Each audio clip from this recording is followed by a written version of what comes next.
मसालों ने सदियों से अपनी महक से दुनिया को अपनी ओर खींचा हुआ है। क्या करेंगे आप जब आपको पता चलेगा कि एमडीएच और एवरेस्ट जैसे दिग्गज मसाले, जिन्हें आप जरूर अपने रसोई में यूज करते होंगे, उन्हें खाने से आपके परिवार को हो सकता है जान का खतरा। हैरानियत तो खूब होगी, है ना? लेकिन सच्चाई तो यही है। अब कुछ देश ऐसे हैं जिन्होंने भारत के कुछ मसालों पर बैन लगा दिया है, इसी कारण से क्योंकि उनमें मिले हैं कैंसर पैदा करने वाले पदार्थ। हांगकांग, सिंगापुर और अब मालदीव ने भी इस बैन में हिस्सा ले लिया है। लेकिन आप तो बहुत शौक से इन मसालों को खाते हैं, तो इन देशों ने ऐसा क्या देख लिया जो हम नहीं देख पाए? आइए जानते हैं पूरी कहानी। लेकिन कहानी सुनने से पहले जरा चैनल को सब्सक्राइब करना मत भूलना, ताकि ऐसे इंटरेस्टिंग वीडियोस आपसे मिस ना हो जाएं। और लगे हाथ वीडियो को लाइक और शेयर भी कर देना, ताकि आपके चाहने वाले भी हमसे जुड़ सके। वैसे एक बहुत ही शानदार ऐप है फ्रीडम ऐप, जहां आप न्यूट्रिशन से रिलेटेड बहुत सारी वीडियोस देख सकते हैं। आप उस ऐप पर बिजनेस, फार्मिंग और पर्सनल फाइनेंस के बारे में भी सीख सकते हैं, वो भी घर बैठे। डाउनलोड करने का लिंक मैंने डिस्क्रिप्शन और मेरी चैनल प्रोफाइल पर डाल दिया है। जब 1498 में वास्को ड गामा भारत आया था, तो वो इन्हीं मसालों की खोज में निकला था। भारत से लौटते वक्त ढेर सारे मसालों को अपने जहाजों में भर कर लेकर जाने वाला भी वास्को ड गामा ही था। और क्या आपको मालूम है कि भारत दुनिया का सबसे ज्यादा मसाला निर्यात करने वाला देश है? आखिर ये एथिलीन ऑक्साइड है क्या, और इससे कैंसर होने के रिस्क कैसे बढ़ जाते हैं? क्यों हमारे देश की रेगुलेटरी बॉडी यानी FSSAI नहीं बल्कि फॉरेन कंट्रीज इन इश्यूज को रेज कर रही हैं? कैसे ये बीमारी आपके बैंक अकाउंट को खाली कर सकती है? इन्हीं सारे सवालों के जवाब मैं आपको इस वीडियो में देने वाली हूँ, तो वीडियो को एंड तक जरूर देखना।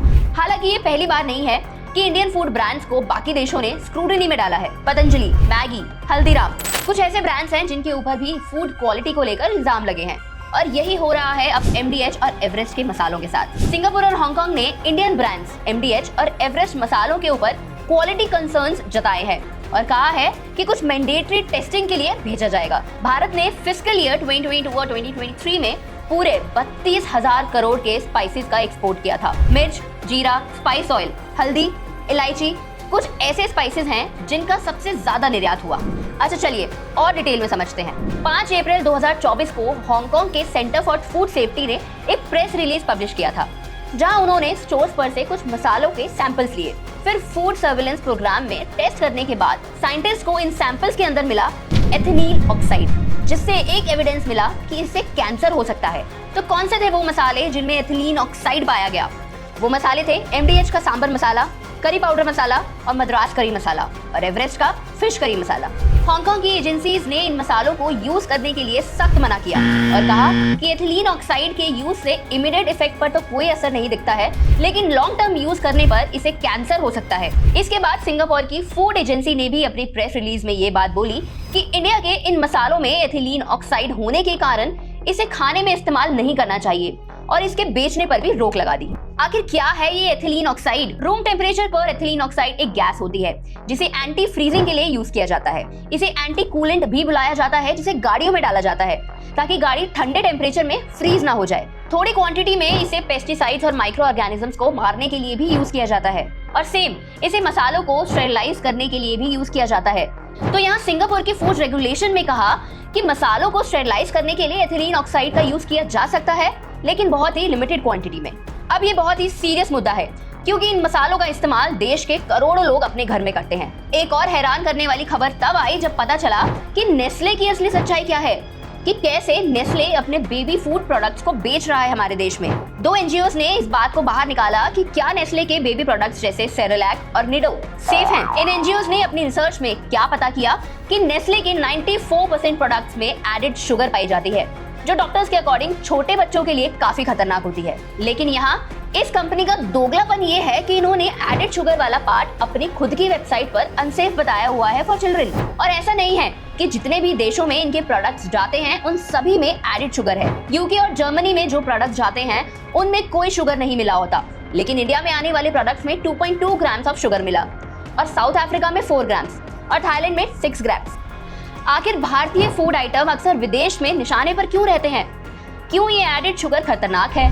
बहुत सी स्टडीज बताती हैं कि एडेड शुगर एक ड्रग एडिक्शन की तरह है, क्योंकि जब हम शुगर खाते हैं तो डोपामाइन नाम का एक हार्मोन हमारी बॉडी से रिलीज होता है, जिसे हम प्लेजर हार्मोन भी कहते हैं। यानी हमें वो शुगर खाकर अच्छा लगता है, और यही डोपामाइन सिगरेट और ड्रग्स लेते हुए रिलीज होती है। शुगर एडिक्शन भी सेम वे में काम करता है, लेकिन हम भूल जाते हैं कि बच्चे इस एडिक्शन के शिकार जल्दी होते हैं एडेड शुगर में कैलोरीज तो बहुत ज्यादा होती हैं, बट कोई न्यूट्रिएंट्स नहीं होते और इंसुलिन स्पाइक भी ज्यादा होता है और ये साइकिल बच्चों के लिए बहुत बुरी होती है। अब जब कोई न्यूट्रिएंट्स मिल ही नहीं रहे हैं तो पेट भरे जा रहा है और इन्हें हम बोलते हैं एम्प्टी कैलोरीज। और जब ये एम्प्टी कैलोरीज आपके बच्चों के पेट में जाती हैं तो आता है मोटापा यानी ओबेसिटी। 2015 में national family health survey of India ने बताया था कि 2.1% बच्चे ओवरवेट हैं जिनकी उम्र 5 साल से नीचे है।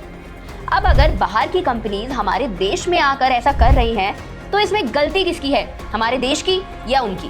इन्हीं सारी चीजों की वजह से बाकी देशों ने शायद हमें ऐसा ट्रीट करना शुरू कर दिया है। और ये बात सिर्फ नेस्ले की नहीं है। जैसे मैकडॉनल्ड्स, जैसे उसका मैक चिकन सैंडविच जो इंडिया में बेचा जाता है उसमें 2.5 टाइम्स ज्यादा शुगर होता है देन फ्रेंच सैंडविच। KFC के फ्रेंच फ्राइज ले लीजिए जो इंडिया में बेची जाती हैं, उनमें 10 टाइम्स ज्यादा सॉल्ट होता है compare to French KFC fries. लोगों को पागल बनाना इतना डिफिकल्ट नहीं है क्योंकि हम शायद कभी खाने के पैकेट के पीछे के लेबल्स को पढ़ते ही नहीं है और जो पढ़ते हैं उन्हें शायद सारी टर्म्स का मतलब नहीं पता होगा। यहाँ जरूरी है कि आप खुद को हेल्थ वाइज एजुकेटेड रखें। 2023 के एक सर्वे के अकॉर्डिंग ये पता चला था कि आधे से ज्यादा लोगों को पता ही नहीं है कि अनहेल्दी फैट्स क्या होते हैं, अनसैचुरेटेड फैट्स क्या होते हैं। और क्या आपको मालूम है कि आलमंड्स और फिश में जो फैट्स होते हैं वो एक्चुअली में हेल्दी होते हैं। इनफैक्ट मुझे लगता है कि अभी और भी ऐसी कंपनीज होंगी जिनके ऊपर ऐसी स्क्रूटनीज की जा सकती है। क्यों? क्योंकि अब जब ये सारी चीजें लाइमलाइट में आने लगी हैं, रिसर्चेस होने लगी हैं, वो बढ़ने लगे हैं, हम हेल्थ को लेकर थोड़े ज्यादा अवेयर होने लगे हैं, जिसकी वजह से कंपनीज के ऊपर या उनके प्रोडक्ट्स के ऊपर ऐसे इल्जाम लगते हैं। तो ये एक साइन है कि इंडिया में अब जो प्रोडक्ट्स बनेंगे वो पूरी जांच पड़ताल के साथ बनेंगे। मैं इस वीडियो से आपको न्यूट्रिशन का कोई ज्ञान नहीं देना चाहती। मेरा सिंपल एक मोटिव है कि आपको अपने और अपने बच्चों के हेल्थ के बारे में थोड़ा कॉन्शियस होना चाहिए। बहुत जरूरी है कि आप किसी न्यूट्रिशनिस्ट को कंसल्ट करें किसी भी प्रोडक्ट को खरीदने से पहले, स्पेशली अपने बच्चों के लिए। मैं उम्मीद करती हूँ कि आपको ये वीडियो समझ में आई होगी, तो मेरे चैनल को सब्सक्राइब करना मत भूलना। मैं मानसी, मिलती हूँ आपसे अगली वीडियो में।